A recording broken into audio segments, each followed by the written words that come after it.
Pascal asked me to come here to teach dirty boxing tonight.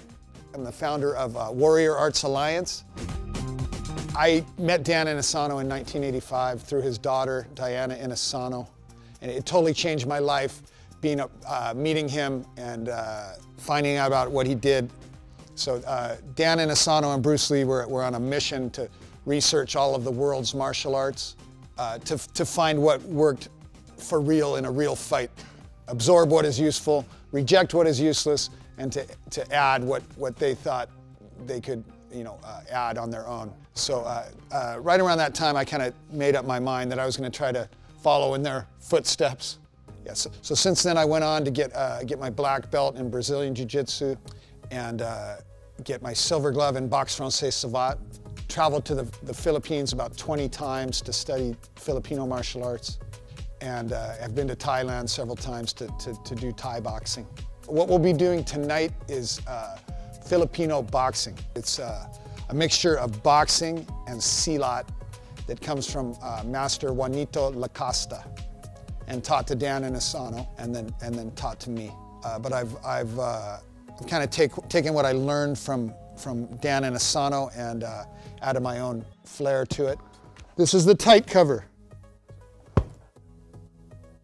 This is the wide cover.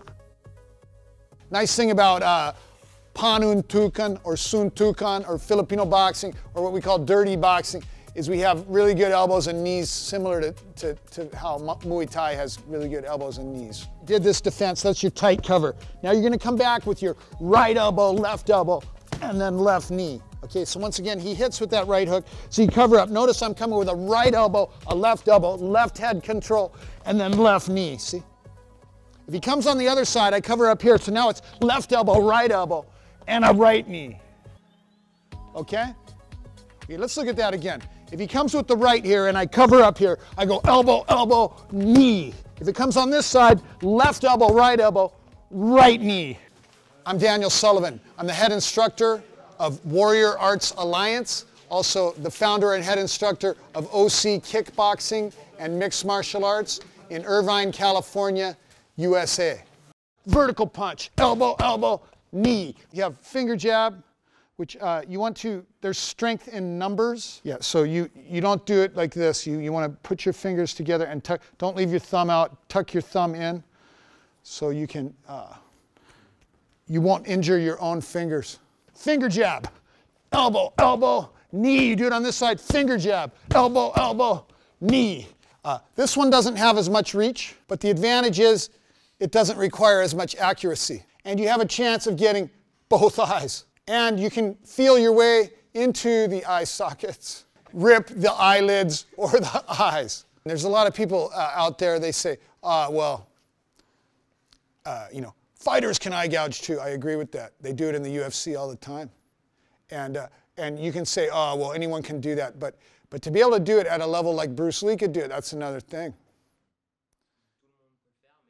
He could nail his BUG from any angle. He could get his finger into the eye and find the eyeball. And it does require accuracy and speed and skill. And I have a friend who tried a finger jab on a guy, and he missed. And the guy double-legged him and took him down. Now all he does is Brazilian Jiu-Jitsu. And he tells me the finger jab doesn't work. I tried it.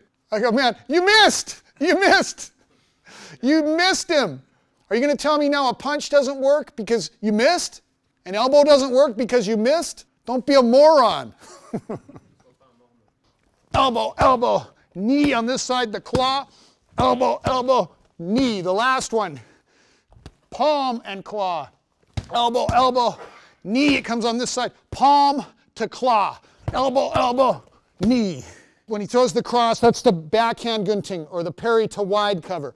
Elbow, knee. If he throws the jab, we have the same thing. Elbow, knee. He throws the jab again, I go on the outside now. Elbow, knee. He throws the cross again, I go on the outside. Elbow, knee. He throws the cross, I use the vertical gunting. Inside. Elbow, knee. He throws the jab, vertical gunting inside. Elbow, knee.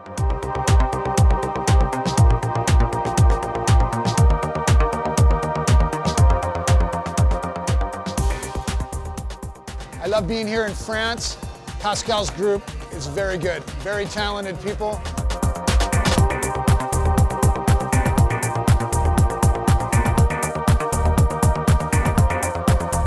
I teach several different martial arts. The Filipino martial arts. I specialize in dirty boxing, or Filipino boxing, which is boxing for the real world.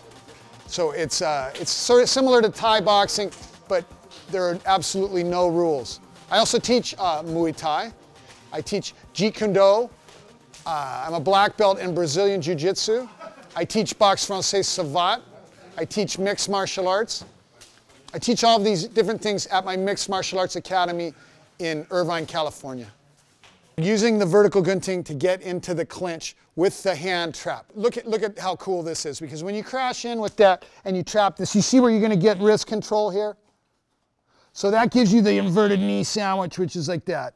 And then we'll go back to the elbow sandwich, which is here, the elbow, and then the knee. Do you see it? If he comes over on this side, when he gives the jab, and you crash in like that, you see where the wrist control goes like that, so you can get the knee. Now we go to the elbow, and then the knee. What I'm teaching tonight is Filipino boxing, also known as suntukan or panuntukan in Filipino. And it comes from my teacher, Guru Dan Inosanto, and his instructor, Master John Lacosta.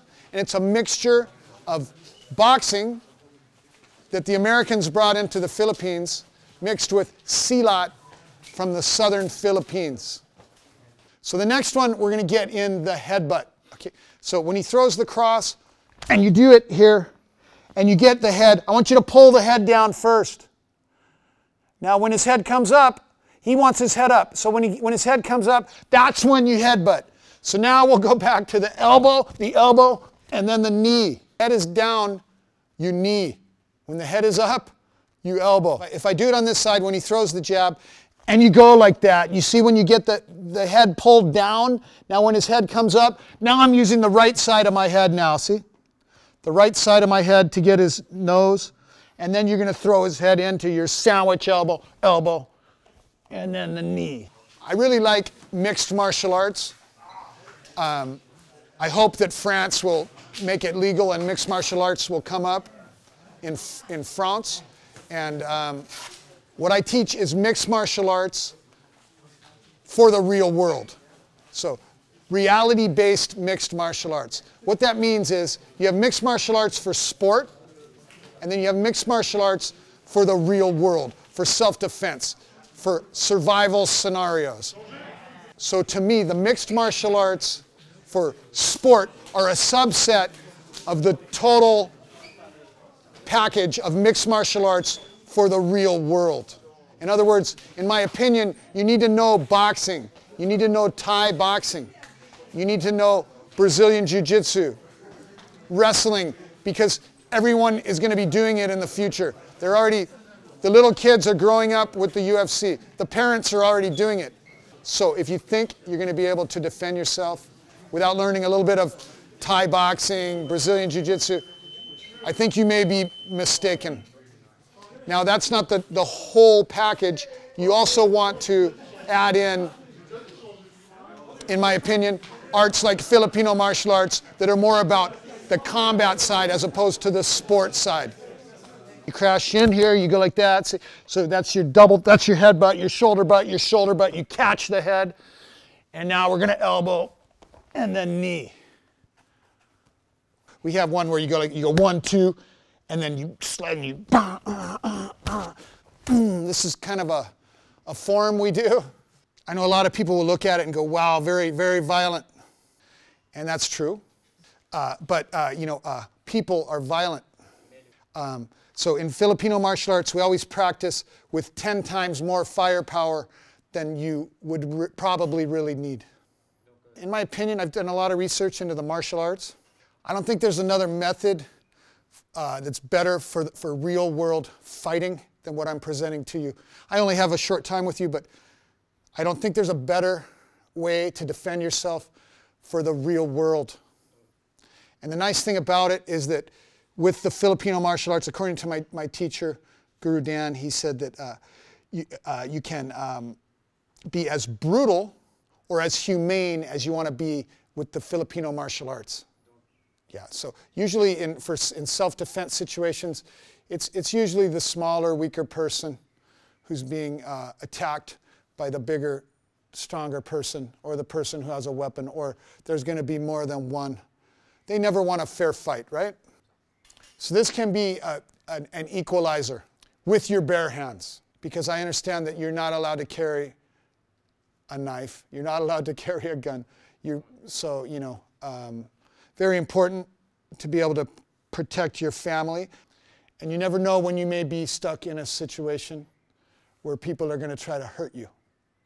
So in America, we have a saying called peace through strength.